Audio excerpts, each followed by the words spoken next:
madaxweynihii hore Hirshabelle Maxamed Cabdi Waare ayaa ka hor yimid mowqifka dowladda federaalka Soomaaliya kadib markii uu si toos ah ula saftay xogayaha ururka goboleedka IGAD Wagner Gebeya oo u dhashay Itoobiya taasoo amar ku bixiyay in shaqada laga eriyo madaxa xarunta adrooska cimileedka IGAD ICBAG Dr. Maxamed Cartan oo markiisii hore ku yimid magacaabis siyaasadeed taasoo qayb ka ah nidaamka ay wax ku qaybsanayaan dowladaha xubnaha ka ah IGAD. Arrintan ayaa soo baxday kadib markii wasaaradda arrimaha dibadda Soomaaliya ay warqad u dirtay guddoonka golaha wasiirada IGAD oo ah Jabuuti horaantii bishii Luulyo taasoo lagu cadeeyay in magacaabista Soomaaliya sharci ahaan ay tahay mid lama taabtaan ah ilaa dowladda ay kala soo laabato ama ay bedesho. wareegtadan loo diray guddoonka IGAD oo ah wasiirka arrimaha dibadda ee Jabuuti Maxamuud Cali Yuusuf ayaa intaas raaciyay in xogayaha IGAD uusan awood u lahayn inuu bedelo ama shaqada ka ruushqeeyo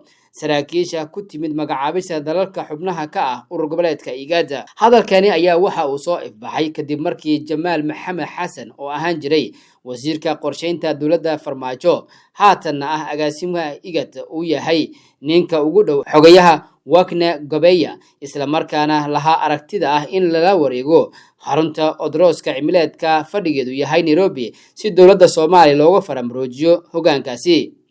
Waare oo ah ku-xigeenka xogayaha IGAD ayaa axadii la soo dhaafay warqad uu saxiixan yahay u diray Guleed Cartan si xilka loogu wareejiyo asigoo og in dowladda Soomaaliya ay matalaad siyaasadeed ku soo magacawday horaantii sanadkii 2015. tallaabadani uu qaaday Waare ayaa lagu sheegay mid qar iska tuur ah isla markaana lid ku ah wareegtada ay wasaaradda arrimaha dibadda Soomaaliya u dirtay guddoonka IGAD 6 Luulyo 2024 si maamulka IGAD ugu laabto go'aankiisa sharci darrada ahaa oo ay doonayeen in shaqada loogu fariisiyo Dr. Guleed Cartan. go'aanka Waare ayaa si cad uga hor imaanaya danaha Soomaaliya. dhanka kale waxa iskarab taag buuxa u tahay Wagner Gebeya Itoobiya xilli la aaminsan yahay in xiriirka labada dal uu meel